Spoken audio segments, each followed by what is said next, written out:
Lunch. You are looking live. Live at lunch. Live at lunch with Ott and Hanny on 104.5 ESPN, Baton Rouge. What the hell's going on out here? Now, here's Jimmy Ott and Charles Handegriff. Yeah, for some reason or another, you sound a little taller on radio. Is it live? Is it live? Is it live? Is it live? Is it live? From Walk-On's Bistro and Bar in Brewley. Welcome to the Monday edition of Live at Lunch, 104.5 ESPN Baton Rouge. Charles Handegriff, Jimmy Ott, Max Gotro.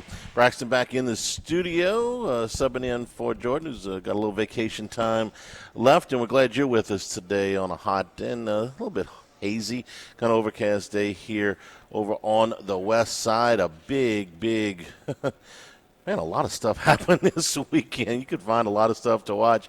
Jimmy, good morning. Good morning, sir. Let's see. You had, in no particular order, it's just your order of preference, you had the College World Series. You had the World Cup. You had the UFC at the White House.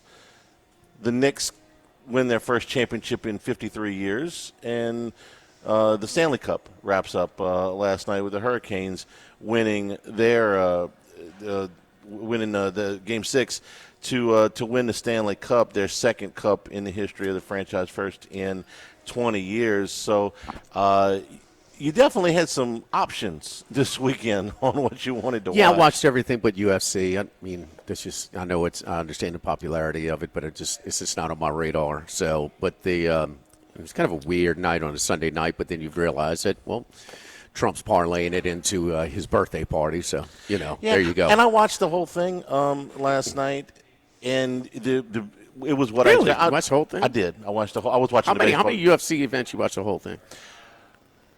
The last one that Poirier was in, I watched the whole thing because I was at a watch party with some friends. Oh, his last deal in New Orleans? Yeah, I watched it on TV. It was in New Orleans. Yeah, it was the local guys. And I was in Lafayette with, Okay.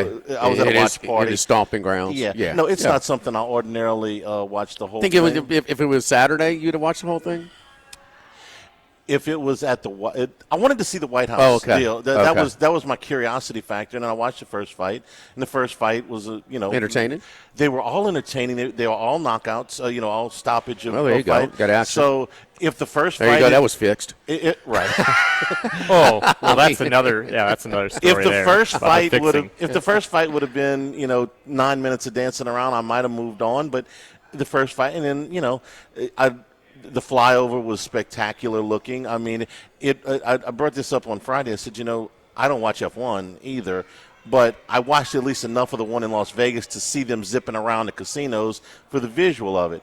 And F1 doesn't really, interest me all that much, so I stopped watching after I got, okay, that's really pretty, and then I moved on. This one, I looked at it and was like, wow, that's really something to see. The fighting cage on the lawn of the White House, the flyover, this full squad flyover. Let me watch the first fight. The first fight was good. Well, the second fight was good. And then all of a sudden it's, midnight and I'm still watching UFC. So it went that late, huh? Yeah, it went very late. They were a little late getting started because of the weather. But, it was entertaining. So you paid for it?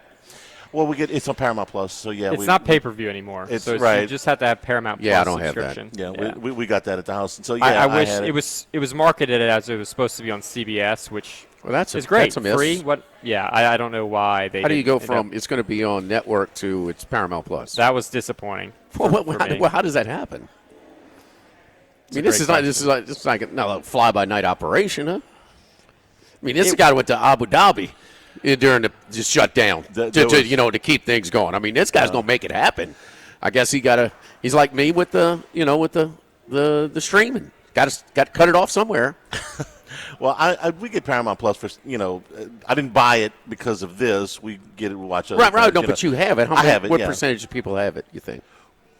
Max, you might be better to answer that They've one. got some good series with like Landman and stuff. I watched the 3 free wins and a flight back from Europe once. So it's good. Right. But no, I think that's got to cut it at some point. I think that's why we originally got it. Anyway, the fights were good. The World Cup, watched the United States match against on Friday night. They're sure trying to hook us in. It's true. I mean, could it be any better? result for the home team? I can't. Could it have imagine been any how. better, Max? You're. Yeah. I mean, Paraguay gave up 10 goals total in the 60 qualifiers. matches. They gave up 4. They kicked the ball into their own goal to open the match. That part's not sustainable. I would Right. say. You can't start off the match with the other team scoring one for you. So I would think that's but I mean, still they kind of dominated. 4-1s are out. And look, Yeah. I mean, I refer a lot to Nigel Seeley and the crew in Europe because we are, as much as I like to be impartial, we're partial when we watch the U.S. And they have said, like, one of the key things about the World Cup for the U.S.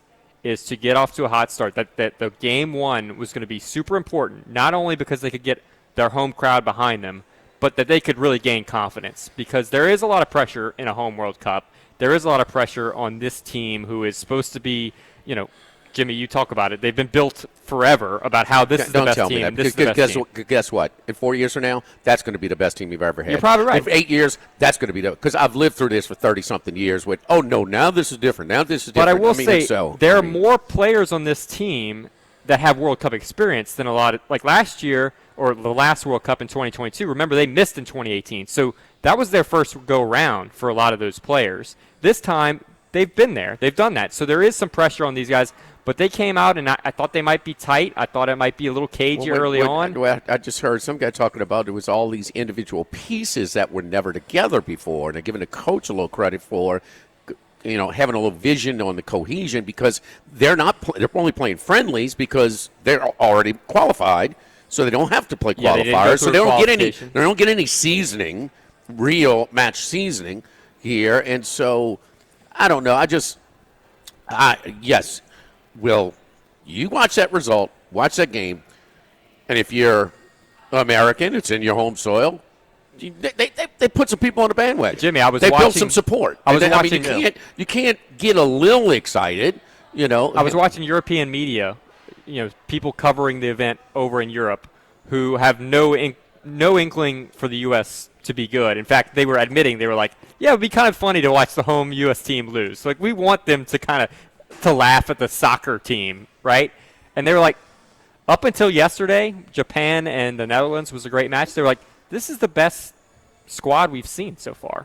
This was the best the best performance so far in the World Cup. And is there actually, we talk about Ryder Cup home course advantage. We talk about this. We talk about how much of a home field advantage historically have you had in the World Cup? And whether you think there should I'm asking, be... It has been good. Now, Qatar wasn't very good. Is it Major League Baseball? Is it college basketball? Is it Ryder Cup? I mean, what level are we talking about? I mean, it's hard to say the Ryder Cup because those are just two teams. It typically does definitely favor the home team. It boosts them, I would say... You're talking about the World Cup. Sorry, the World Cup. It does boost them at least maybe another game. In the knockout rounds. If you take a round of 16 team, maybe they get to the quarterfinals instead. It could certainly be a factor when you have that home crowd, and especially when travel is going to be an issue. And some of these European teams have struggled in the heat. They've added these hydration breaks, even indoors for some reason. Is this the most multiracial lineup we've had for our World Cup team? I wouldn't say that. No? I mean, they've got different backgrounds. Balogun, who scored 2 goals in the first match. His parents are from England, from Europe. It was just perceived born that here. the better athletes are not growing up playing soccer in this country. Mm-hmm. They're playing football and basketball, and we see, way more African American participation in football and basketball at the highest level in this country. It seemed like there was more African American participation on the course on the pitch on Friday night. You tell me no? I mean, it's numbers game. No? Yeah, 2016, Josie Altidore.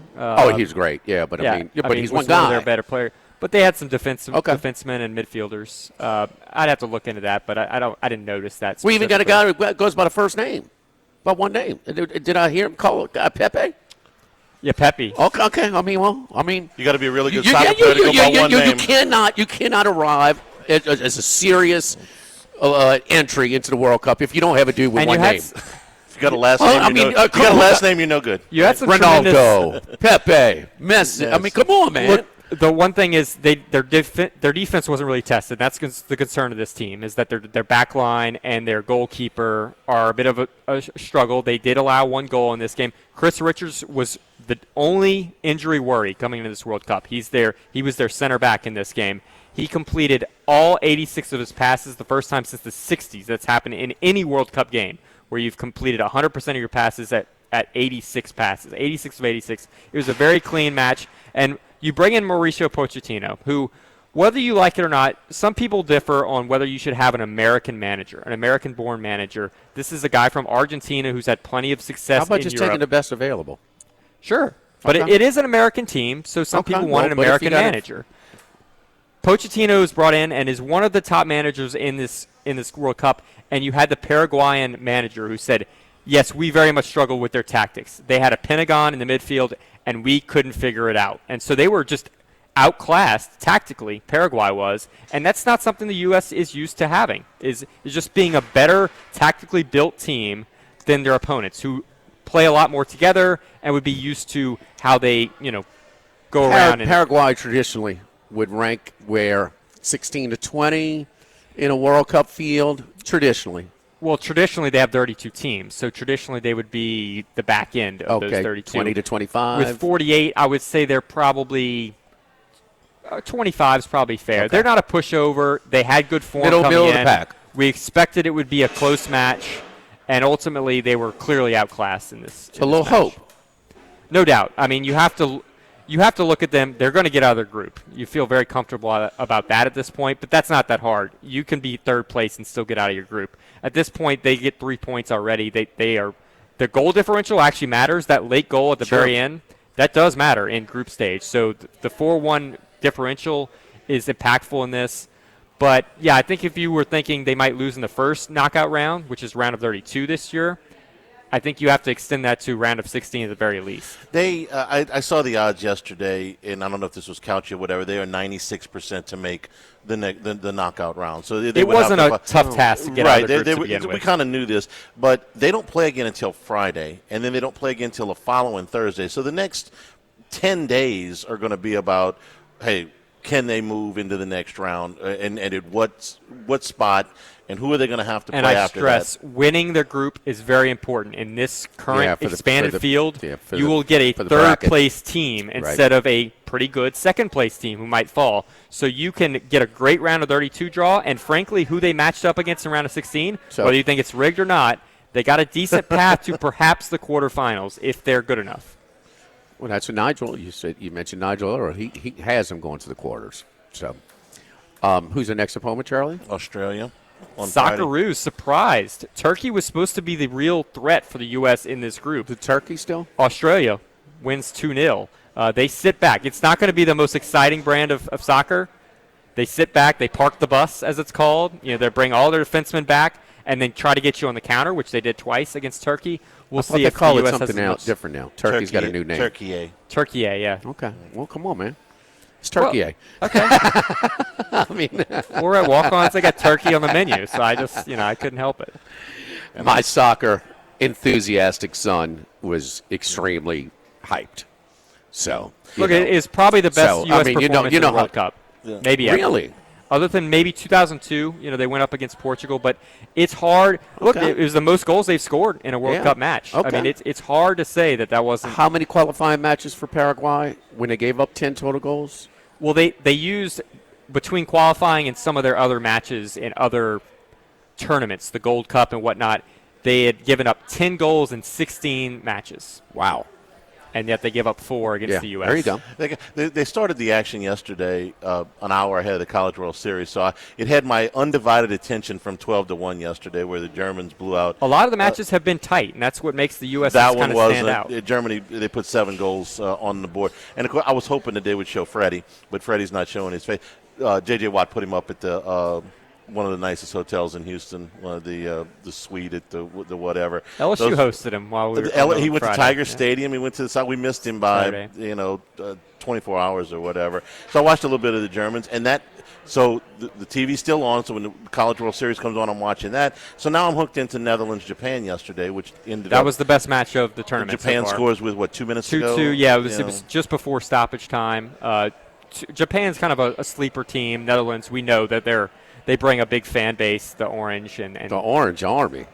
Orange Armies. It's How many exciting. thousands do they have march into the stadium? And Jimmy, how many? It's about 10,000? Oh, I would say at least more than that, Yeah. probably. But what's been great, we followed all the social media stuff, guys like Freddie and whatnot.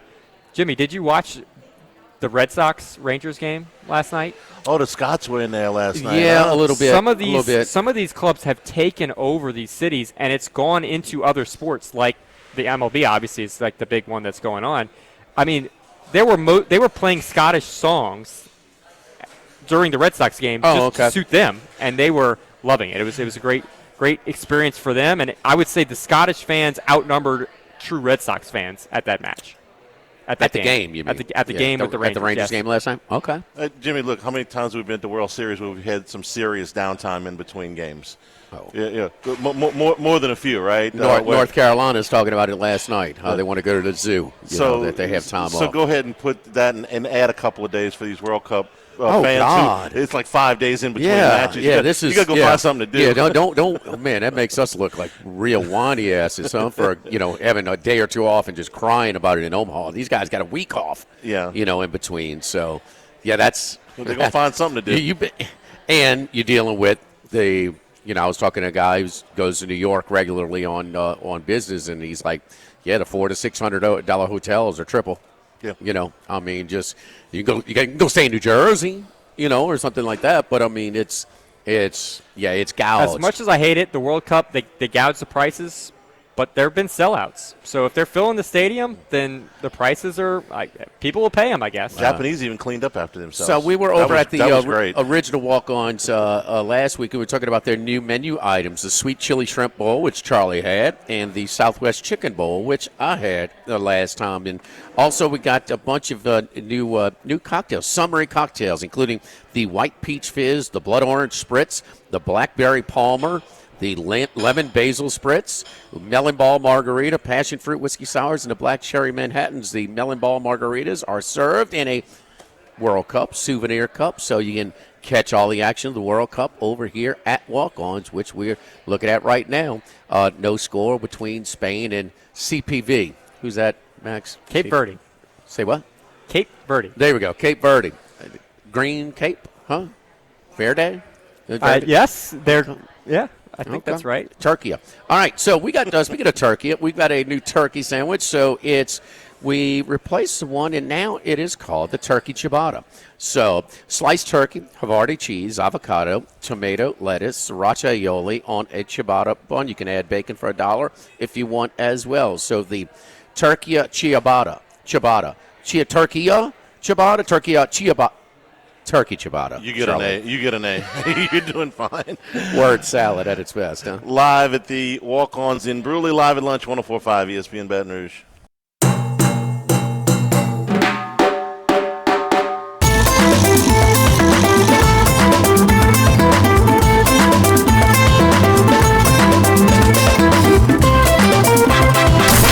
at lunch with Ott and Annie from Walk-Ons in Bruley on 104.5 ESPN Baton Rouge. Remember, you can always get the show on demand, 1045ESPN.com, LouisianaSports.net. And it is brought to you by Supreme Rice.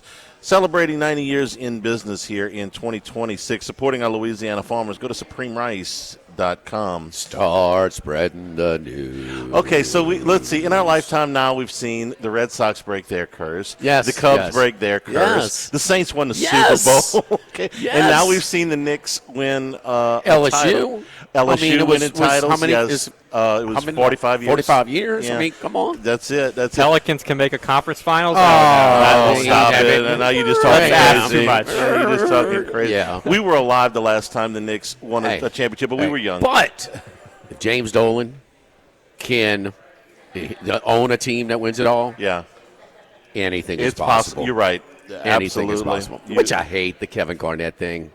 So staged. It was not natural. Yeah. They won by so many big. Everything is possible. They love that thing. And I was just like, the night he did it, it's still, it's just like, can we get something better?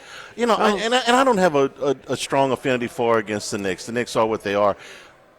I've enjoyed watching this They have team. likable though. Oh, players. man, they're a likable Yeah. group. No, I meant overall. Are Like, they not in a past blue-collar years. bunch? Are they not a clutch bunch? You know, the bandwagon fans are what they are. That's why I mean, That's why I was going. I have enjoyed watching this team. I enjoyed watching the ball movement that we started at the beginning of the playoffs. In separate games in this series, and I understand why, of course, Brunson the MVP, but for the first two games of this series, it was Karl Anthony Towns' defense on Victor, and then it was Anunoby making the shot, to cap the comeback, and then we'll remember this one as the Jalen Brunson game.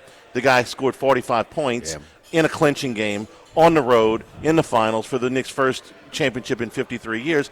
This will be the Brunson game forevermore. It'll go right down there with the Willis Reed game, in Knicks history. So there was a little bit of all of that in this comeback, and just like the other games, they fall down double digits in the first quarter.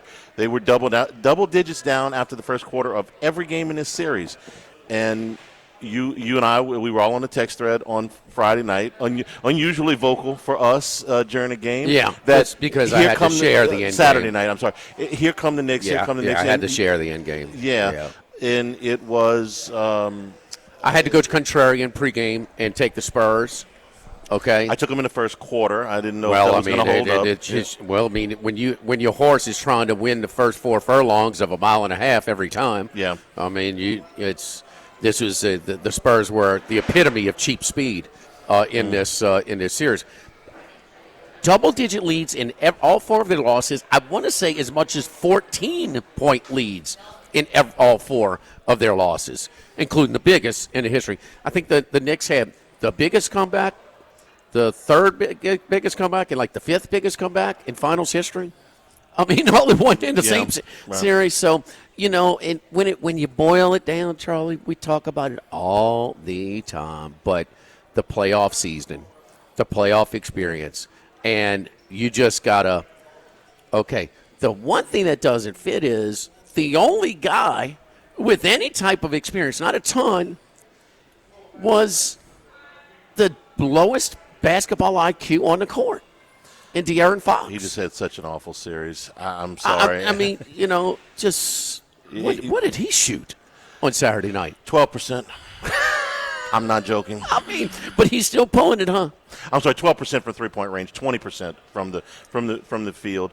No, the Spurs in the offseason, if I'm a Spurs fan, I'm very encouraged because I've got the best player, the guy who figures to be the best player in the league for He's a the while. favorite to win MVP of the regular season next year, by the way. And I've got 2 phenomenal young players in the backcourt that I've got under rookie deals right now, so I can move the roster around with those guys. Castle and Harper. Yeah, my thing Vassell's, you're not getting rid of him. He's a nice piece. No, my off season will center around where are we moving at De'Aaron Fox to, because we don't need him anymore at that price. Because Harper is the better player now. He's going to be the better player moving forward. Who's going to take him after this performance? Well, that's the tricky part, isn't it? Well, I mean, he's not better than the guys. Oh, yeah, we don't want him anymore at this price. Well, who does? Well, he had a lousy series. It doesn't mean he's not still a good NBA player. There are other teams that could use him, but San Antonio is not one of them to put that kind of money into any him. contender is like not looking for De'Aaron Fox after this. You just got to hope he improves and hope he. Keep in mind, all of his playoff experience. It was only 8 games. Yeah. Before this postseason, maybe he can learn some things a little bit from this postseason. How much? What he did miss some time. How much was he was not 100%? I mean, you talk about he was still clocked as the fastest, with the ball in the league. He did not look the fastest in the league with the ball at times. Even on the biggest brain fart of them all. You got the lead and the shot clock is off and you're shooting a damn ball. I mean, because OG caught him and blocked the shot fairly easily. Shot 34% for the series. 34% He did have for a the finals. big shot in their one win, kind of late in that game. Yes, yes. No, well, he's going to shoot it. Yeah, well, that's fair. He's still a 28-year-old point guard he shot in 20% of the games he made a big shot. down the stretch. He shot 20% last night. 20% ain't going to get you 100% of their wins. Not going to wins. win you a championship. He's still a 28-year-old point guard who averaged 18 points a game this year. There's a spot for him somewhere else, but it's got to be somewhere else because Harper's somewhere the guy. Yeah, that would be my off season. Is we'll probably move him. Put Harper in the starting lineup. I think sure they want to, but I just don't see them. I don't see somebody being looking to take De'Aaron Fox right now. If you've got salary cap room and you're down, I mean, he's an improvement over a lot of guards, just not the ones that they have. Is that fair? I mean, he can play. But he's not bad. This Harper kid was phenomenal again the other night. But how about just when things are? Harper missed how many drives to the goal in the postseason? He finishes every time. And then it's got to be tied, and he misses the one time on Saturday night. Yeah. I mean, it's every little thing that could happen for the Knicks is happening. But the biggest one is they talk about they didn't on the OG putback in Game 4. Mm-hmm. To turn a loss into a win. They said they didn't guard the inbound. He was guarding the inbound. He left him. He went to double on Victor. Help Victor. Sorry. Victor needed help. Well, really. I'm sorry. He went to help on Brunson. He was helping with Victor. With Victor, yeah. Victor was on him. He didn't want Brunson to go to his left. It was a mistake because OG gets right to the goal, but that's what he was doing. He didn't want Brunson to move to his left. I think Wemby was okay guarding Brunson. Well, the only way Brunson was going to get a clean look was from that distance. He was 30 feet away from the goal at the time. Right. So should he? In retrospect, should he have stayed with OG? Now Harper could have possibly, but still, I mean, how many times have we seen? It's unbelievable. And 9 different times I live bet from plus 13.5. All I had to see is one little spark. I didn't do it at the actual optimum. I got to see one little spark. But once you saw it, and once they don't put them away, hadn't we seen this movie before? 4 times. Over and over 3 times and in this over. series. I mean, what was your confidence level that they were going to come up a little bit short this time? That the Knicks just weren't going to complete it. Yeah. Because if you go back to New York as a Game 6, as lopsided this series was, man, that's a lot of pressure on teams never won it. Yeah, all the pressure's on you. I mean, this is our last home game, but to win all 3 on the road at San Antonio, even with the Knicks fan invasion, which has a great home court, they got the Nuns. They got the Nuns. The Nuns, right. In San Antonio. I mean, that's hard to do, Charlie.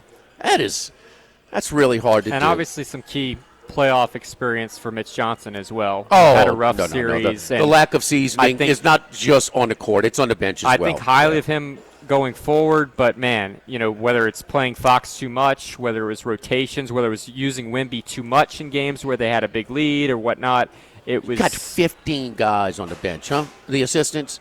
One guy is not in charge of monitoring Wemby's minutes. You can't tell me. There's no way that one guy is not. That's not his wrong. And you just leave him on the court when you're up 20 points, and then he's dead at the end. And let's be honest, think? Wemby when he gets tired, his defense definitely dips off, and he starts getting a little dirty. We noticed that a little bit in this series. Yeah. Well, I mean, he's a big guy. What big guy doesn't need? They got to travel farther back to back. They're taking more physicality in there. I mean, it's just. It's easier for a guard, a 6'4" guard, to go from perimeter to perimeter than it is for those big guys to go back and forth. And so, no, his minutes, and they were so calculated. You don't think they monitored his minutes during the regular season? Well, why in the hell not in the NBA championship? That was inexcusable.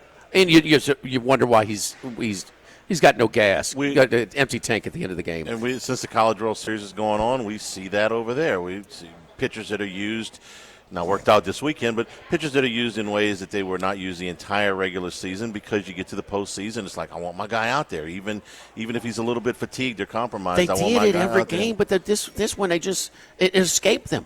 Game 4 in the Garden. Yeah. I mean, it just escaped them. It's just he's fine right now, but he can't have another one of these. Well, he can't clearly. I mean, this was a mismatch on the bench. This is a mismatch. How about Dolan, though? Right when you say, okay, the guy gives his speech and laughs at his applauds for his own speech. I mean, this guy's in a zero, huh? I mean, his self-awareness is lacking a little bit. This will go down as one of the great runs in NBA playoff history since Game 3 of the Hawks game, 15-1. I think about that Warrior team that went 16-1. I think about that Moses Malone and the Sixers, which was actually they lost one game in that run in 83. 16-3. They were 16-3 overall and 15-1 in 15-1 to close it out. One of the great all-time runs that we've ever seen. Parties, the celebrations, parades Thursday. I think incident-free for the most part. They burned down a couple of World Cup buses. They buses did? that were being used to get to MetLife. Somebody had to be sacrificed. Well, just two. From what I had heard, I thought it would be worse. Buses aren't that expensive. Don't forget our friends at Legacy Title. Chad Reynolds, Legacy Title for all your real estate closings. 2960060. Full-service title company servicing all of South Louisiana. Fast, friendly, professional service is what you get every time you call 2960060. With our long-standing staff, Ashley Donald, Adrian Galata, Michael Platt, Marion Haynes, Natalie and Bradford Smith. Buying, building, refinancing. Nobody chooses but you. Choose Chad Reynolds, Legacy Title, 2960060. Live at the Walk-Ons in Bruley. Live at lunch, 104.5 ESPN Baton Rouge.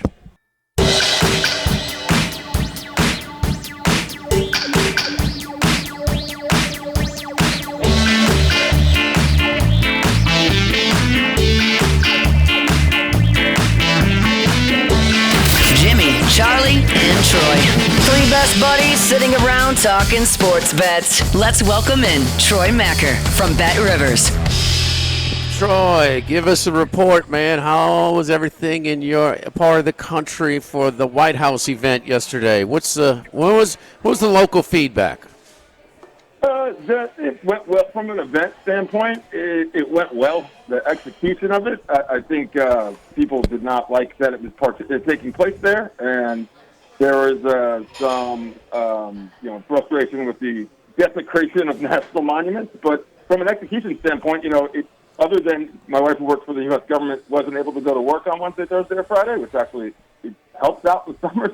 The traffic wasn't worse. There wasn't a lot of complaints from down in the National Mall area. So I think it went off without a hitch. And then once the fight started, there wasn't a ton of rain in that part once the fight started, and we got all the action you could ever want.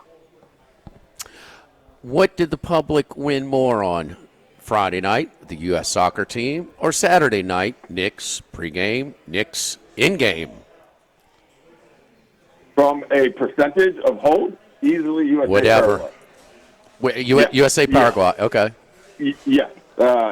If the USA continues to win matches 4-1, that is going to be a very rough day at the office for bookmakers. It's the third biggest public win of 2026 across all sports, just behind the Super Bowl 60 and the Bears-Packers chaotic playoff game that ended on the game-winning touchdown. Those are the only two that the public has won more on than Brazil or USA versus Paraguay. Well, if they bet that much before that game, what are they going to do after they won 4-1 in dominating fashion? Yeah. That was, the best possible result for bettors. And the group looks like they can do something like that. With Australia, who they play next, is thought to be the weakest team, but Australia beat Turkey, thought to be the second strongest team. So it's very intriguing next two match days for Team USA and bettors on that.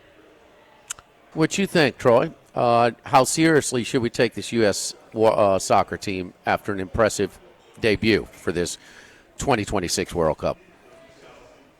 We should take them very seriously in the vacuum of U.S. soccer.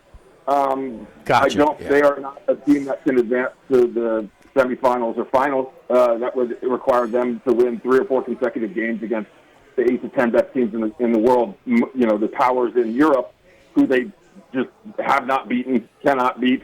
But I think, going in, you absolutely have to make it out of the group stage. They look well on their way to do that. That was a must. You probably have to win your group. You probably have to win the round of 32 game, and I think that's where the round of 16 is. I think we should be thinking they can win that game and should, and then you make the quarterfinals. It's like if you're a fan of a mid-major team and they meet the Sweet 16. That's kind of the mentality. It's like if you're a good mid-major like a Utah State or something, you do have expectations to make the Sweet 16, pull off an upset that makes it 16, and then from there it's all house money. And I think that's what the expectation should be of the USA after 4-1 over Paraguay. Troy, with the Knicks constantly falling behind, constantly coming back, and firing in on big numbers, whether it's Game 1 Cleveland down 22 with 8 minutes to go, and those type of just big tickets. How much is there meetings where the algorithm is set, but where this team is prone to coming back or losing, with the human monitoring element of the in-game odds? Is that discussed when this happens, or was it discussed behind the scenes when it comes to sort of this Knicks? Because this Knicks, if you're not meeting about it, I don't think you're doing your job. Well, I honestly have not been a part of those talks since Game 4. But, since we talked on Friday and we discussed kind of the mindset of it and the fact that, I thought it was going to be very hard for the books, even through how their computer programs adjust, and maybe even the discussions about it, for the Knicks to get to, double figures on as a under, being like 11-1, 12-1 live money line. I think they'd have to get down 30 points for that to happen. And what we saw on Saturday, and, I was all over. As soon as I saw the Knicks go down 10, I started betting on them on the live money line, and the prices were not very long. And the longest they got was, at any point, was plus 850, compared to the, 20-1, 35-1. I think there was a 40-1 ticket from Game 4. And I even backed them, down 9 late in the fourth quarter, I think, when they started that final push that won them the game, and they were only plus 470. So there absolutely was an adjustment to what do we do to the Knicks when they get behind late in the game, because most games would indicate, you got 12-1, 13-1, but this team has done it. It makes sense that it was a plus 850. Charlie, I think whoever does those win probability things, they need to temper them for the National Basketball Association, and they are playing at a higher tempo, a faster tempo than ever. Yeah. Okay. I understand they're playing defense harder in the playoffs, but this is the sport that, even with the clock. I mean, and to Troy's point, I heard some 90-1 tickets in game in the Cleveland Game 1, and then even a bigger comeback with 29 points in the third comeback. The most I heard was like 30-1. Think about how fast perceptions change in this thing. 12 days ago when this series started, we thought the Spurs were the better team. They were the favorites. We thought they were the better team. Most people thought that they were the better team. They were younger, but they were the better team. 4 days ago, if Anunoby's tip goes off the back iron instead of going in, Spurs would have been a $2 favorites in the series. That was 4 days ago. Yes, okay, yes. And now we're getting ready for a parade. But it's not like we thought that the Knicks were absolutely the best team at any point in this in the series until for the last 8 minutes of the last quarter. Yeah. I mean that they repeatedly were the better the Spurs team. So either led or had a tie at a point in all 5 games inside of 2 minutes. because they took a lead and it was like 150 before the they Knicks, tied in Game 5. They tied it in Game 5. No, That's the best they got. No, but they took a lead. I forget what game it was, and the Knicks didn't. That was game 1. That was Game 1 when they won by 10. Right. But they didn't take their lead to 150, so under 2 minutes. So, yeah, that is right. That's unbelievable. I mean, that's clutch. A gentleman's sweep. I mean, and this is where Brunson, when you want to talk about him, the little nickname, it applies, man. Dude is clutch. I mean, he really who is in the history of the game. LeBron James was deferring early in his career. Didn't want the last shot for a big stretch, And I mean, Jordan or Kobe or who? I mean, this guy's hit so many of them, down the stretch, and he's at his best, Troy. So it was. And look, no matter what you think of New York, they're overpriced. I mean, overrated, because of the number one media market or whatever, and so many national media guys who are supposed to be. We're supposed to be objective, turn into cheerleaders, and the bandwagon is full.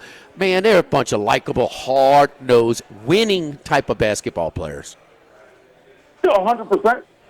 This is one of the most likable NBA teams in a while, and it's funny that we have to look at the blue and orange, because we all have opinions on their fans. But, you know, you also think about the fans, and they've been, whenever they're not good, they're a laughingstock. Whether they're like horrible and winning 13 games, or if they're just piddling around, you know, middle of the pack, they're a laughingstock. So this has been a really good story for basketball and for even just, you know, the above average casual fans, because everyone knows the Knicks. And Jalen Brunson is incredibly likable. Their supporting cast is incredibly likable. They played a tough brand of basketball, and everyone loves an underdog. And yeah, sure, the Knicks aren't an underdog, but they found themselves as a heavy live underdog in every game, and everyone loves a comeback. So I think we're going to see the numbers reflect that in the viewership, and this is, I mean, I've loved every second of this NBA Finals, which isn't always the case. Anything of note in the college baseball, the College World Series betting, or the World Cup that we missed? Well, the biggest sportsbook win from the World Cup, I'll give you this, was on the Brazil-Morocco match. And Brazil, people will bet on Brazil because we have this thing in our mindset that Brazil is always the favorite. And for a lot of people my age, they were just a juggernaut for so long, even more than Italy and France. This is an entirely different team. They should not be bet like a public team. They're a good team, but so is Morocco's just as good. And people bet them like they were the undisputed favorites to win the World Cup. And this is just not that Brazil team. They should not be treated as a blind public team like the Lakers or the Cowboys or whatever, because it is not a foregone conclusion that they will win their group and be in the semifinals. They're not as strong this particular year as their brand. There it is. And people, a lot of the betting public bets brandings. Follow Troy on Twitter at Troy Macker. That's Machir. Thank you, Troy. We'll talk to you on Friday. Thanks, buddy. Thanks, guys. All right, Troy Macker checking in with us. No score into extra time now in the first half. The Cape Verde, the keeper, the goalie. What's the official term? Either way. Okay. He has a nice saves. He's had some pretty good. I haven't been able to watch much of this, but Cape Verde's been impressive. Spain was a massive favorite in this game. This was supposed to be a blowout. Yeah. Well, still scoreless. So this would if this one's go ends in a tie, that would be a massive loss for that. So anyway. All right, so we got that. Don't forget our friends at Dana Brown at the law offices of O.C. Brown, your law firm for a lifetime. 343-1111. Man, I just don't know what I'd be doing at the difference when you get in a wreck, or when your parents are passed and you need succession done and you need this legal work for all the inheritance and stuff like that. Just any little thing, just some contractual stuff that's done over the time. I have used Dana's team of specialized attorneys for all of these things at different stages of our lives. Both Charlie and I, and do not hesitate to recommend them to any of our friends when they're need some legal assistance as well. If you don't know if you need legal assistance or not, you got to take advantage of their free initial consultation, 343-1111, or go to ocbrown.com. It's an easy pop-up just to schedule that. So come on in, and we will evaluate your situation, analyze it, and give you some feedback on if it's not worth pursuing or if it is. Downtown, Dana Brown at the law office of O.C. Brown, 343-1111 at ocbrown.com. Live at the Walk-Ons in Bruley, live at lunch, 104.5 ESPN Baton Rouge.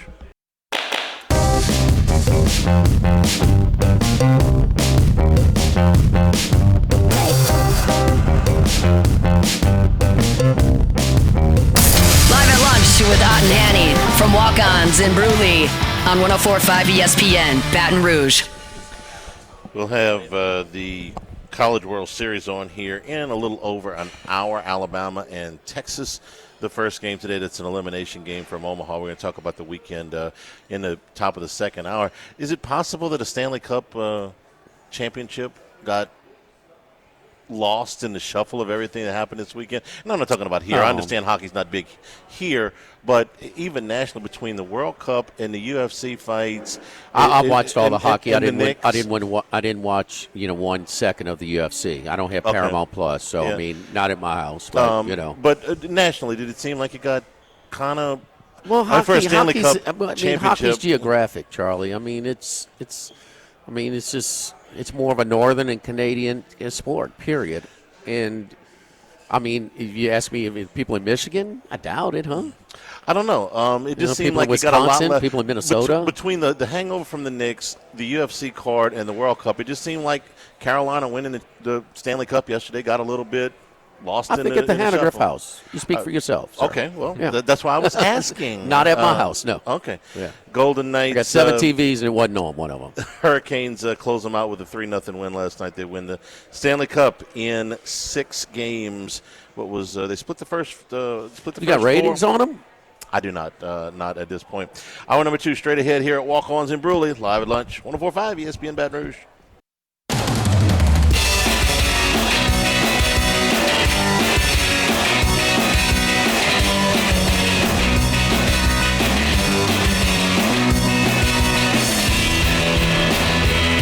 Live at lunch with Ott and Hanny from Walk-Ons in Bruley on 104.5 ESPN Baton Rouge. And return here at the Walk-Ons in Bruley. College World Series action here in about an hour, and we got the summertime drink menu that has been handed to us. New stuff. It's a lot of refreshing, summery type of cocktails over here. A lot of them too. The white peach fizz, a little Ketel One vodka, peach liqueur, peach puree, Red Bull peach edition, the blood orange spritz. Tito's Handmade Vodka, Cointreau Blood Orange Sour, the Fever Tree Blood Orange Ginger Beer, the Blackberry Palmer, Elijah Craig Bourbon, Blackberry Puree, Simply Lemonade, Sweet Tea and Mint Leaves, the Lemon Basil Spritz, the Gray Whale Gin, St. Germain, Elderflower Liqueur, Simply Lemonade with a La Marca Prosecco, and then the Melon Ball Margarita, which is you can get in our World Cup souvenir cup, in the Passion Fruit Whiskey Sour and the Black Cherry Manhattan. Yeah, it is nice. Don't forget our new menu items over here as well. Charlie, you had the Sweet Chili Shrimp Bowl last week. How was it? Outstanding. I love the Southwest Chicken Bowl. That's what I had. Those are 2 more lighter menu items that we have. And then we got a new twist on our turkey sandwich. It's a turkey ciabatta. Turkey-a, Max? Turkey-a? Ciabatta? Turkey or turkey ciabatta? Turkey. Turkey. It's kind of French, huh? Cormier? I wouldn't ask for that here. They might kind of look at you funny if you ask for a turkey wrap or something. Turkey ciabatta. It's a sliced turkey, Havarti cheese, avocado, lettuce, tomato, sriracha, aioli on a ciabatta bun. You can add bacon for $1 if you want as well. College World Series first round to this weekend. There was a theme that I picked up on that really started in Game 1 when West Virginia beat Troy to open the College World Series. They won that game 7-5. West Virginia had held Max Yale for Chanson Cole, and Chanson Cole has had a really good year, but he didn't get out of the third, and he gave up 4 runs. And Troy, who has hit in both games in this College World Series, had the lead. And West Virginia went to Ian Korn. This is the theme that, to me, dominated a lot of the weekend, which is guys doing things that they haven't done all season long. Ian Korn was the first one up. He has not thrown more than 5 innings in a game all season long. And he throws – one time. And he throws 6 innings of 1-run baseball at a Troy team that came out swinging the bats really well. 5-5 going into the 8th inning, and West Virginia ends up getting the big hit to win the game 7-5. It was the beginning of guys doing things that they haven't done all year. Whole lot thought. North Carolina beat Ole Miss 6-2. Ole Miss held Hunter Elliott, not because he's the best pitcher, but because he'd been throwing Friday nights for them all year. They threw Taylor Rabe, who threw well. North Carolina threw Jason DeCaro, who had thrown 121 pitches a week before. Both of them pitched really well. Both of them pitched into the 6th inning. There was some unearned runs on the UNC side, but nothing really bad. Both of them pitched well. It was Walker Hooks, the closer for Ole Miss, who closed both games out in the Auburn Regional, who had the win, the save in the Marble game of the Regional. He got hit. North Carolina hit him. Ended up winning the game 6-2. It really wasn't about the starting pitchers. It was about the relievers. Game 3, Oklahoma blanks Alabama 9-0. What were the things we didn't like about Oklahoma going into this thing? Number one, they limped into the tournament. They lost their last 4 series. They lost their only game in the SEC tournament to LSU. They had been finding a Friday night guy they could rely on really all season long, and the offense had been kind of sputtering. Well, since this tournament started, Cord Rager, who had an ERA of 5.88 entering the postseason, has now thrown 19 innings of 3-run baseball, and 7 shutout innings is 2 innings longer than he has thrown in any game prior to the postseason. Again, this guy's never done this all year. He goes and throws 6 one-hit innings at Kansas, and now he throws a shutout. Alabama had only been shut out twice all season, and he shuts them out through 7 innings. They don't score. Then in the last game, Georgia beats Texas 7-1. Joey Volchko against Dylan Valanis. Valanis might be the number 1 pick in next year's draft. I thought he ran into a little bit of bad luck, but he certainly wasn't at his absolute best. But the story was Joey Volchko, who had not gone more than 6 innings in any game all season, and he throws 9 and does not give up an earned run. The 1 run that Texas got was unearned. Now, Valanis certainly was not anywhere near his dominating self, but he also had some bad luck. When you have 2 strikeouts in the first inning and get 0 outs recorded on those 2 strikeouts and 2 runs score, your defense has let you down a little bit. Ball got past the catcher the first time, player reaches. Ball got past the catcher the second time, he picks up the ball, throws it into right field, 2 runs score.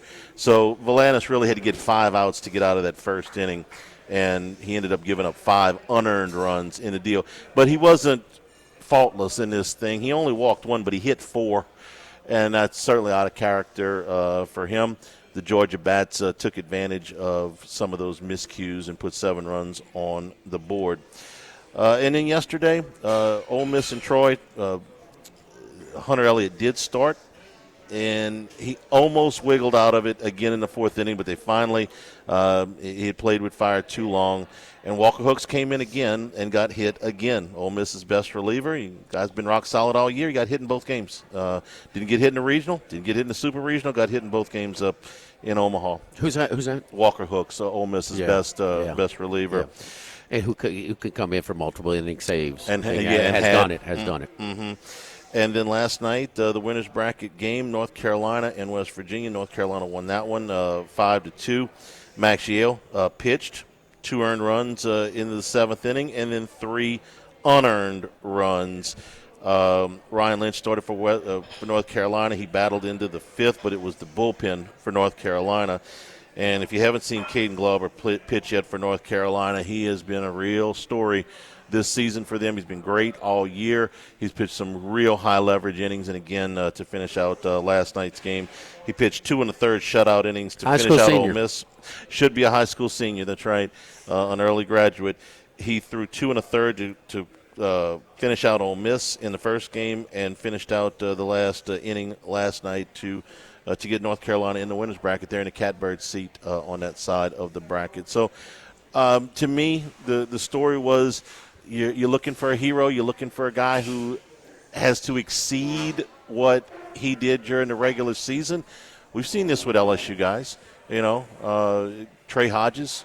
If you looked at Trey Hodges' numbers going into the 2000 series, you said, okay, well, he was the MVP of that.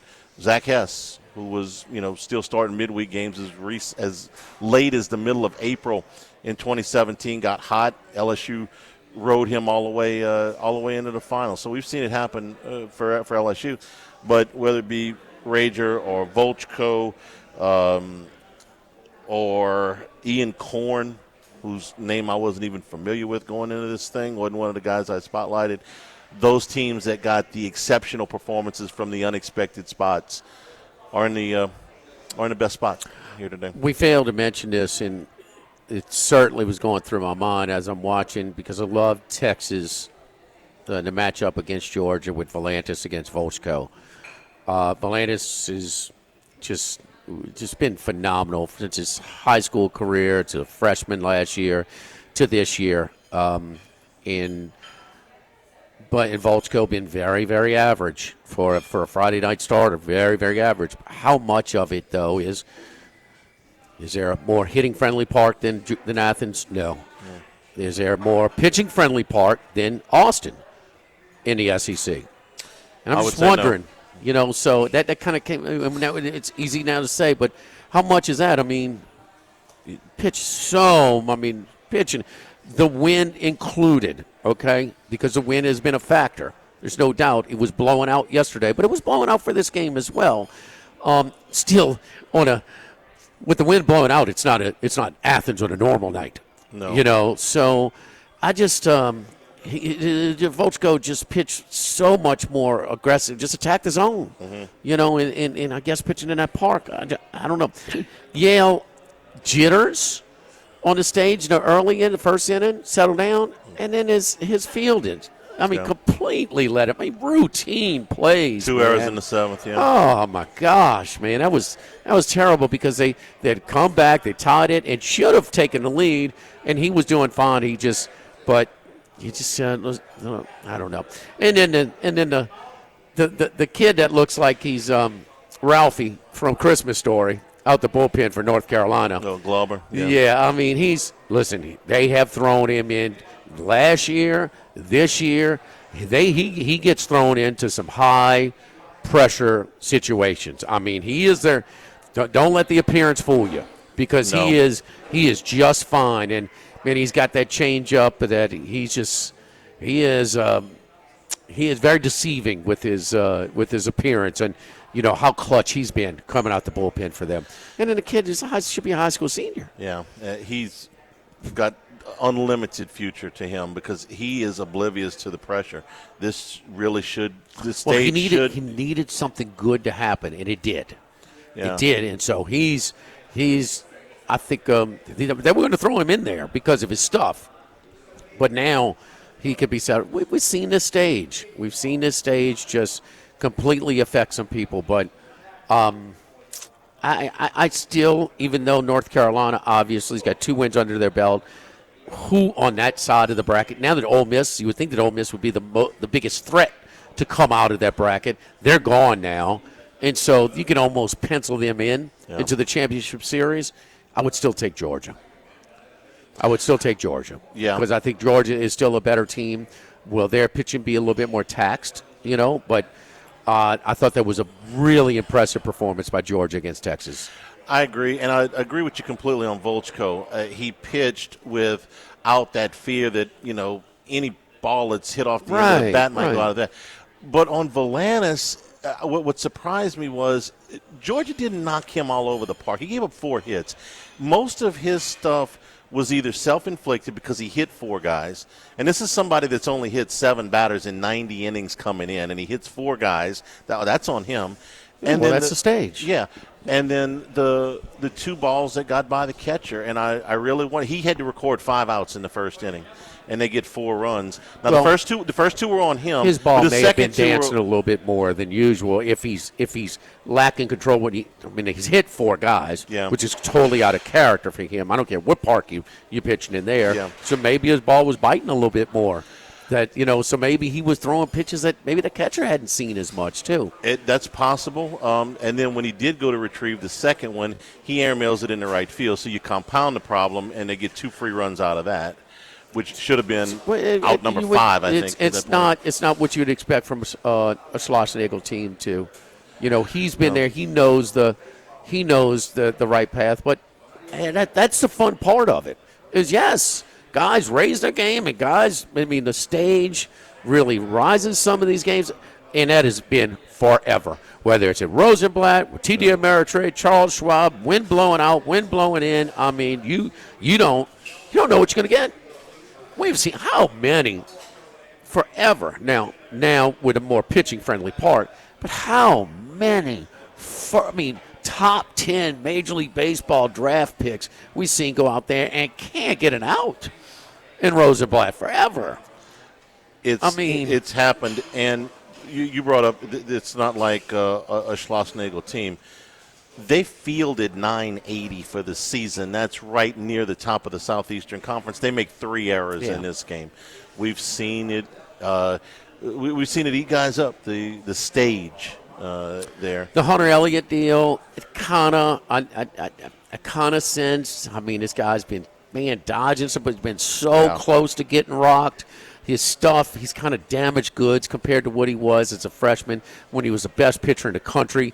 He was number 2 in his team's rotation, but he was the best pitcher in the country. Yeah. I mean, just unhittable, that run, and just kind of just a shadow of what he once was, and finally caught up with him with the wind blowing out. Troy, and then they get the base loaded, 2 outs. They get the balk and then the base hit, to kind of chase him, and it just kind of saw that coming a little bit. No, I agree with you. I didn't see Hooks getting hit. That I thought he was a real asset for them. One of the best relievers in the tournament, and he got hit hard. How's that kid from Troy escape the major programs? His Tumanello, whatever. What's his name? Yeah, who's like the number 1 prospect. Yeah, I don't have a good answer for you. He's a good-looking kid. He's got all the power. I mean, and how do all the big boys miss him? I guess sometimes they slip through the cracks, but I don't have a good answer for you on that. Like, I don't have a backstory like, oh, he was hurt, or oh, he was right. I don't have a story for you. Because the Sun Belt is, look, we're talking about. Don't you think that that Johnson's roster building is leaning toward some guys that are doing it at a higher level of play in college, as opposed to some Grand Canyon type of guys, or some of the. The Sun Belt's a good league, Charlie. It's a very. You know what I mean? So it's not ACC or it's not Big 12, but it is a hair below a conference RPI of the Big Ten. I don't know that Johnson is necessarily going big program hunting. The 4 biggest guys he signed, one of them's from Gonzaga, one of them's from Texas State, and one of them's from Tulane. Oh, okay. Now, the number 1 guy is from Notre Dame, but the other 3 top guys are from non-power leagues. So I think it's a case-by-case basis. But we are an eyelash away from Troy being in the driver's seat on that. They win the second game. They go to the 8th tied with West Virginia on Friday. Now, would they have beaten North Carolina? I don't know. I know that the stage doesn't seem to faze them. They're playing fast and loose. West Virginia beat them. Okay, happens. But I didn't think that they were in any way outclassed. And that goes back to the Super Regional. You go into Gainesville and you thump that Florida team. Beat Miami before that. And beat Miami before that? No, they are not out of place. If you take the Troy tee off of them and put a power forward jersey on Southern Miss it's Southern Miss is killing them, watching a team that they were better than during the regular season. They were better than in the conference tournament, albeit took a walk-off grand slam. Mm-hmm. They answered the 9th inning down 4, and they got a walk-off grand slam. But they thumped them pretty good in the final. May have run ruled them in the final when they came back out. I mean, Southern Miss was better than Troy in the regular season and in a tournament, and they could say what woulda, coulda, shoulda. Yeah. I mean, because they could have made a run. And as big of a story as Troy is, the biggest surprise to me by far out of this whole thing is Oklahoma. Oh, what are you? Give Skip Johnson credit, because what are you doing here? You ain't had a number 1 pick. You fished this guy out of the bullpen 3 weeks ago, and nobody can hit him. Where were these bats all year, man? They never hit. Right. They hadn't scored less than 8 runs in a game. So in 3 weeks. They're playing so much higher level than what they did for so long. Yeah. Why? I mean, but they did slay the biggest giant. I'm sorry. I mean, even when Cal Poly came out the UCLA regional, they didn't have to play them. Right. They had to beat Georgia Tech twice. And they're down 7-3 going to the 7th inning, I believe it was. I think so. On Monday. Yeah, it's like you're supposed to lose that game and go home quietly. And what are you still doing here? Not only what are you still doing here, but if you're in the winner's bracket right now. I don't think they're going to beat Georgia tonight, but at this point I need to quit doubting them because they've been. So what they've done to this point, how does it compare to that Ole Miss run? This was one of the last teams to get on that large, huh? Yeah. Would you say the last SEC team to get in? Or Kentucky? Kentucky. But they were right above them. They were 14-16 in the regular season. So yeah, just right in front of Kentucky. The difference would be that Ole Miss team had those two guys up at the top of that rotation all year. All year, yeah. The second half with Hunter Elliott that year. Yeah, it wasn't all year. And DeLucia was. They had. This kid Rager wasn't even in the starting rotation in Week 10 of the SEC. I mean, they literally brought this guy in the postseason, and nobody can touch him for the last three weeks. Who did he throw? Who did they beat in the Super again? Kansas. He blasted them. He threw 6 one-hit innings. I mean, no runs. God, 19 innings of 3-run baseball. And you saw that now. And part of it is, okay, did Kansas pull a no-show or did they? No, this guy was just that tough. I mean, Dietz for Arkansas. Yeah. Some of his best stuff he's ever had. He's a first-team All-SEC pitcher, and he struck out more in that game than ever. 14 strikeouts, a career high, and they battled him. And then that lineup, the Kansas lineup. And then a week later, this guy shuts him down like he's Hunter Elliott as a freshman? Yeah. You know what I mean? Like, what? So, yeah, your whole theme to guys out of character performances for the positive or the negative. And it just kind of, historically we do see it. But this is one where, this Oklahoma pitcher is, okay, what is going on? I mean, come on. Now they're going to look at Caden Aoki tonight from Georgia, who threw altogether now 121 pitches against Mississippi State. Remember, he just battled and battled and battled. He's pitching in Athens. And right, yeah, I mean, can he follow that up against Oklahoma tonight? Well, that was over a week. That's like 10 days ago, huh? It was 8 days ago. Yeah. And no, his proper rest is just not something that you're asked to do. He threw 103 the outing before that and 121 last week. You got another one in you? Well, what similar situation has that affected a pitcher? Well, it didn't affect the guy DeCaro, who I thought it might, and he pitched. North Carolina, and he pitched just fine. He pitched just fine. And how about Maverick Rizzi going to Ole Miss? Just one more player to have LSU Ole Miss connections. I thought that he would go closer to home. I guess. Guess he decided to go to Ole Miss. Good for him. But he's from Massachusetts. I actually thought he was going to go somewhere closer up the Atlantic seaboard. Where did he come from? Where did he transfer from?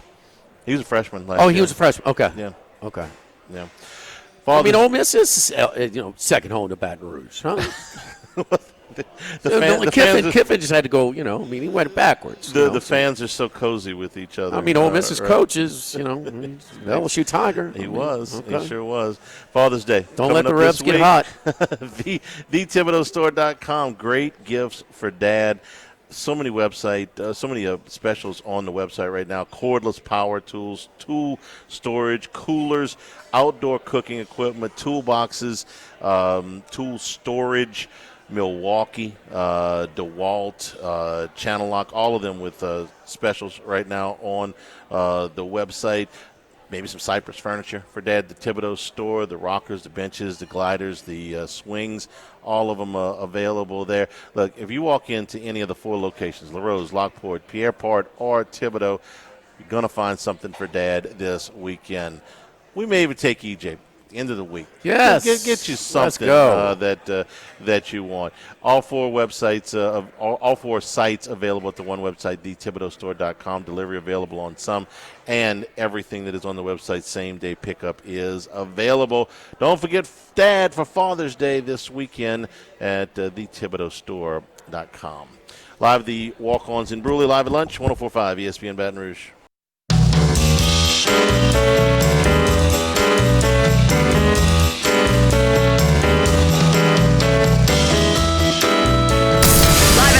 With Ott and Annie from Walk-Ons in Bruley on 104.5 ESPN, Baton Rouge.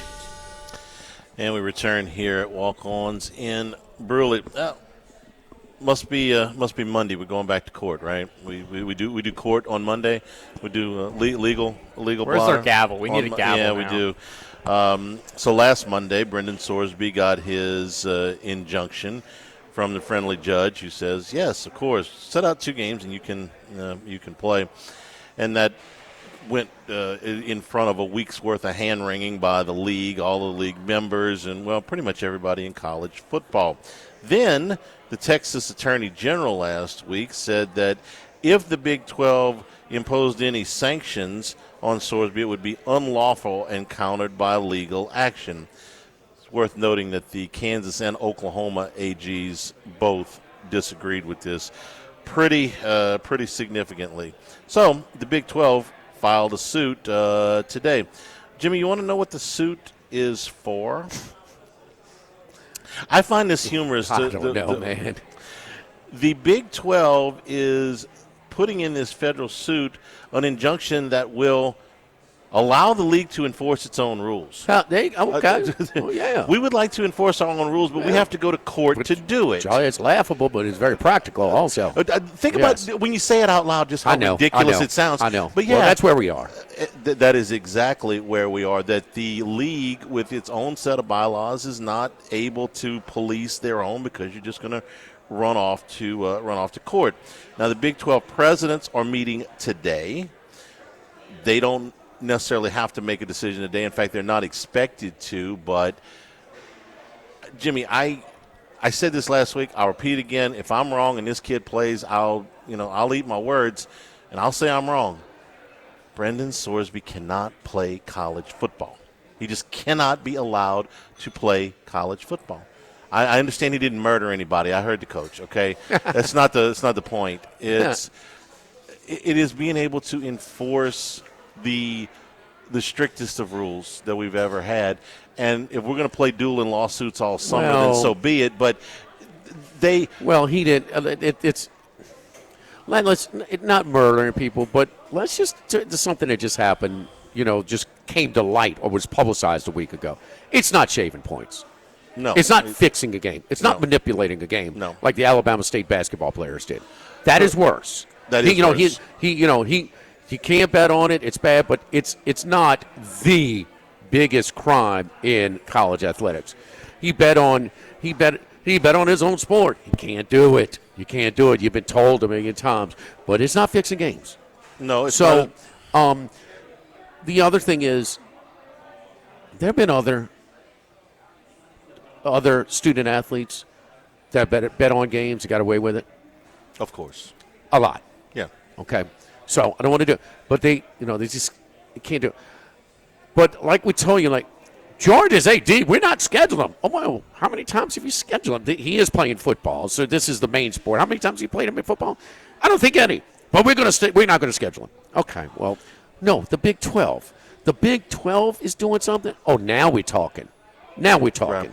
Okay, because Texas Tech is That's still kind of one of those. They've elevated, but they had to kind of battle to maintain their conference affiliation. Their new money. How's that? No question about it.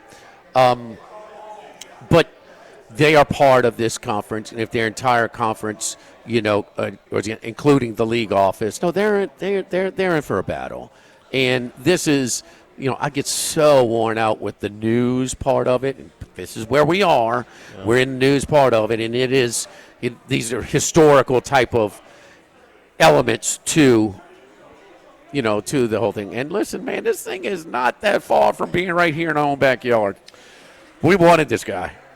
Is it less than $1 million away from being in our backyard? Yes, yeah. Or we didn't position the girlfriend properly in the first place. I think it was the money. She's still at Tech. She's still in love. I lost track his girlfriend was over there, right? She's a volleyball player. She was. Right? Yeah. Okay, all right. But it was a package deal. We think that they outbid LSU, but I don't think they outbid LSU by more than $1 million. No, well, if it was close and the girlfriend's going there, can that be? That could be, I would say you're less than $1 million. But he was the number one target. Yes, you're less than $1 million away from him being here. And the reason I say that he cannot play, because Texas Tech is dug in. Max asked a question when we were in breaks. Are they going to keep, yes. Or would LSU have dug in with this? Yeah, they would have had to, given the investment that they have in the guy. They did their little panel last week, their little video. They are dug in as deep as you can dig in here. But he can't be allowed to play because if he can do this, then every player in college sports can gamble. That can't happen. The more they talk, the worse it gets, too. Yeah. It's like when you're lying. You're just digging yourself deeper. You're making more excuses stop for talking. what you're doing. Stop talking. Just do it and don't apologize for it and go about it that way. You don't have to keep explaining yourself. How much of it, and I agree with everything, how much of it, because you just said that players in the past, players now, are betting on college games, not fixing games, not manipulating games. That's not a regular. But it's not totally uncommon for college football players, college baseball players, basketball players, volleyball players, whatever, to be betting on sports and gotten away with it. Whether it's done with the local booking, whether it's done through a friend, whether it's done through this, they got their action. So how much of the Sorsby deal is you got to make an example out of him? A lot. Precedent, a lot, I think. There is precedent, though. Now, it's not publicized that these guys, because, if you bet on your phone, you're probably going to get caught. You know what I mean? You bet on your roommate's phone. You bet on your neighbor's phone. You bet on your cousin's phone. Yes, they're going to find you. I get your argument here, Jimmy, and that's Texas Tech's argument is why are you treating this guy, to the umpteenth? Why are you suspending him a year? Why are you making an example out of him? How is that fair? But we've seen it with other players. Hunter Deckers for Iowa State got suspended a year. We're seeing it with these small schools. Because they got caught? Sure. They get caught. They got the year-long suspension. They got criminals roaming the streets didn't get caught. Sure, but it's not like they're just taking this guy and suspending him more because they're trying to make a statement. They've already done this with other players, so their precedent is there. You get suspended a year, or you're ineligible until they decide to bring you back. This is a higher-profile guy. It is, but they've done this with players. The kid from Iowa missed basically his career ended because he placed a $10 bet on Caitlin Clark in the tournament that year. $10, okay? He was a captain. We're not that I'm willing to overlook a little bit. This guy didn't make a mistake and go, hey, you know what? I got caught up at a party where we're all watching. Caitlin Clark was such a big deal at the time. Yeah, give me $10. Okay, that's a mistake. This guy did this 3,000 times, okay? He didn't make a mistake 3,000. I might have forgiven the kid from Iowa. This kid did this 3,000. So you tell me the volume makes a difference? It does. To me, it does. Really? Do you? So if you do it 100 times, you okay? Where's your cutoff? My line is I take it on a case-by-case basis, but if you made one or two random bets, I might be willing to overlook that if you came and paid a penalty and owned up to it the way the Iowa kid does. I'm pretty sure you've signed up for mobile accounts before. Yeah. It takes some thought and some intention to do it. It just doesn't hit this button if you want an account. Right. Okay? Right. To do that, you have to have the premeditation to do it. I'm sorry, Charlie. If you're making a few bets still, you went through that process. You did. And there should be a penalty for that. I don't How many disagree. times, man, could you help me figure this out? I mean, Max, how many accounts did you have to make for me? Sure.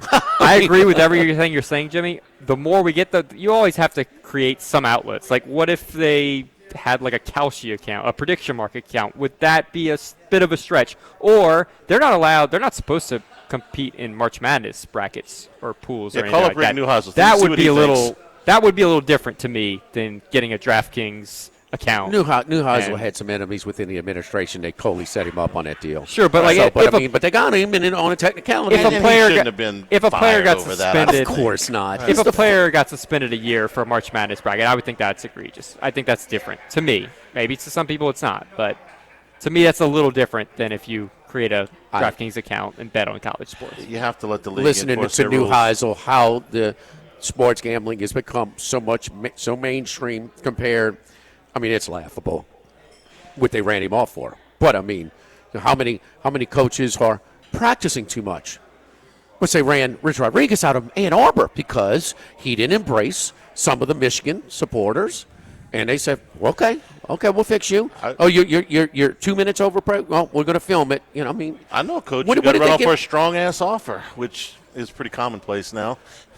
Well, what it is now, it wasn't at that. It was against the rules. Yes, Sure. It was going on. It was very. It was common. It wasn't common to have it recorded. Sure. So, but just the whole mainstream is don't you think they're hammered more than ever on staying away from gambling, where it's more mainstream than ever? Yes, absolutely. How many clubs have geofencing within their facility? Remember the thing with the Lions where they caught the guy on thing? We're going to put the geofence around our facility and forget it. And we've got enough experience with these geofencing of these gambling sites. Dude, it is. It works great, and it ain't cheap. It is. I mean, you're not getting a bet down before you cross that line. That's right. Period. The front door. Door to the football facility, the basketball facility. Right there. No doubt about it. Don't forget our friends over at Total Maintenance. Total Maintenance, yes, indeed. Is it hot? You betcha, man.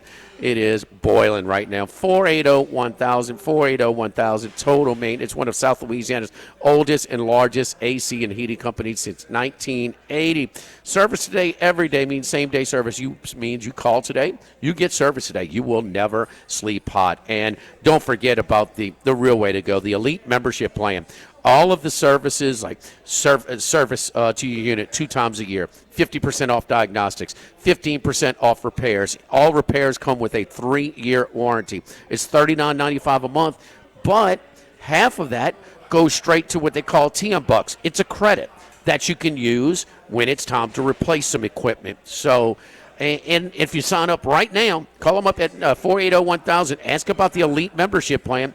You get a $200 TM Bucks credit just for a sign-up bonus. So, man, it's talk about great. And what it's going to do is going to service your unit.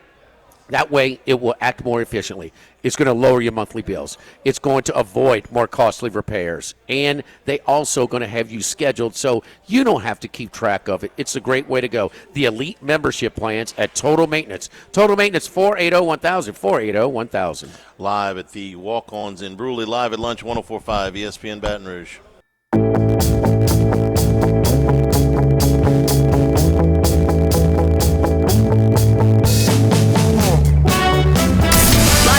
With Ott and Hanny from Walk-Ons in Bruley on 104.5 ESPN, Baton Rouge. And we'll return here at the Bruley Walk-Ons. Come by and get the summertime drink menu. Check them out. Watch some World Cup. Watch the College World Series starting here in about a little under 20 minutes with Copa Alabama and Texas. All right, Max, give me the weather up in Omaha. In Omaha, we saw it blow out yesterday. It's going to blow out again today, 10 to 12 miles an hour out to left field. So maybe playing a little bit, the park playing a little bit smaller than normal. It is supposed to die down a little bit more this afternoon, so not a huge factor for the night game tonight. It's supposed to blow out slightly tomorrow as well. That's good news for Georgia. I'm sure they're ready for any sort of home run, conservative, any way they can get some balls out of the yard, but not that much, 8 to 10 miles an hour. Later in the week, though, 20 miles an hour on Wednesday blowing out. So we'll see if does a 20-mile-an-hour wind blowing out straight to center make Charles Schwab Field play fair. Yeah. Fair. It will play fair, but will it play a little bit home run? We still hadn't seen one hit between the 375 signs in the alleys, huh? Not over the guy's head. No, if they did, I missed it. You know, I'm over the center fielder's over head. the yard. Yeah. No, between it. I mean, it's officially center field. It could be closer to the alley. I mean, right. I don't remember seeing. I haven't seen a home run for sure, and I don't recall seeing a ball hit over the center fielder's head. The kid that hit yet. the walk off for UCLA against USC in the Big Ten tournament was in the alley, but it wasn't on that side of that. I think it's the 375 marks with a right center and left center. The wind blowing out doesn't just factor into homers; it factors in where the outfielders play. Oh, absolutely. No. It makes it play fair. Yeah. I mean, it's still the unders are still 4-2 in this tournament, but you know, if you didn't think it was a factor, and dude, ask Charlie Max. We're staying on the Iowa side at the casino. The first thing I do. What do I get every day? Oh, I'm going to get a cappuccino downtown, and I'm going to check out the flags. I missed the Twitter reports of the flags. There's never been a more insightful flag video. It's just flags, but hey. The fact that we didn't get it sponsored was a real missed opportunity. Is all I can say. Well, I mean, it's no secret that Max, his first ambition was why he got into broadcast journalism was to be a weatherman. Yes. Like he's made $1 for this damn show with his weather reports. Ooh, a little inside joke there. I'm going to give him some credit. Talk all the weather you want, Max. Yes, you did. Call you Phil Collins. By the way, we're still scoreless in Spain, Cape Verde. This would be a shocker. Spain was minus 1,000 to win this match. It is scoreless. Lamine Yamal, the young phenom for Spain, has been subbed on. Zero. Nothing. Come on. Nilski. Alabama and Texas here at 1 o'clock. Texas minus 270 at the DraftKings outlet at the Queen. 270, man. That's a lot. I mean, we all think Texas is better, but damn it. I mean, two pitchers. Now, you could say that the Alabama stadium is a little bit more hitting friendly than Texas. We both agree that Texas is a little bit the most pitching-friendly park in the country. Riojas has not been what he's been in the past. He has really struggled at times. Yeah, I think Texas will win, but not at minus 270. No. They did play during the regular season in Austin. Texas won 2-1. And the third game, which was a decider, was very, very close. I think extra innings. The game that Riojas threw against Alabama was 5 innings. It was one of his better outings of the season. He gave up 1 run and struck out 11. But here's what he did last week against Oregon. He threw 5 2/3 innings and gave up 4 earned runs. Against UC Santa Barbara, 5 innings and a run. If I had to guess, I would say Riojas is going to throw somewhere between 4 and 5 innings and give up three runs. That's probably the chalk for him. What's the total in the game? 9? 12.5. 12.5. Yeah. I'm sorry, 11.5. 11.5. I got to go under there. Zane Adams against St. John's, 6 innings of 2-run baseball. Against USC Upstate, 6 innings of 2-run baseball, but both of those were unearned. So he's pitched fairly well, not against what you would call dominant competition. His last 2 SEC games, in 11 innings, he gave up 10 runs. That's Alabama's starting pitcher today. We told you about Caden Aoki for Georgia tonight. 121 pitches against Mississippi State, and that total is 12 tonight. Georgia's a 250 Just for him favorite. to hang around against a really good lineup in Mississippi State, the bats were swinging pretty hot, and also in that launching pad in Athens, just for him to stick around for 120 pitches, he's okay. And I like Georgia to win the whole thing. I tell you what, though, I'm not looking to lay a big price. What is it? That's got to be north of $2, huh? $2.50. Can't do that again. I mean, Oklahoma is just what do I always look for? I always look for a team that's playing higher than their overall resume. If they're not playing hotter than their overall resume, who the hell is? Xander Mercurius threw 4 innings against Kansas, gave up 1 run. Before that, 5 2/3 against Georgia Tech. He gave up 5 runs, but Georgia Tech's outstanding. 5 innings against Tennessee, gave up 5 runs, 4 earned. So he has been hit, but so had Cord Rager, and he looked like, Walter Johnson out there the other day, so who can tell? But those are the numbers here as we get into the College World Series. Come back and wrap things up here live at the Walk-Ons in Bruley, live at lunch. Close. 104.5 ESPN Baton Rouge.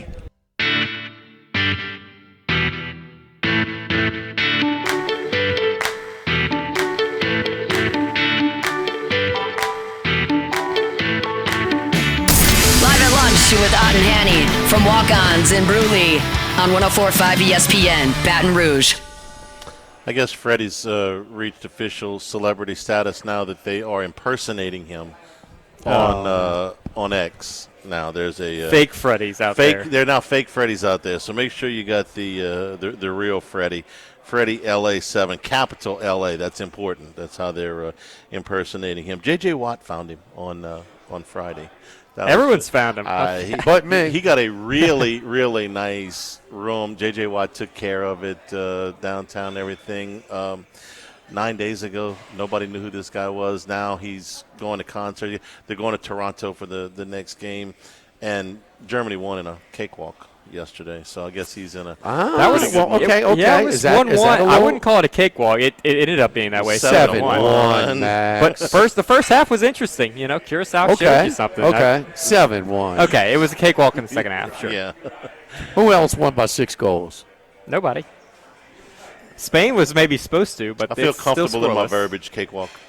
So I had a free bet, so I took Germany. Okay. I'm not going to take plus 200, plus 300, but I took Germany plus 1,400. Okay.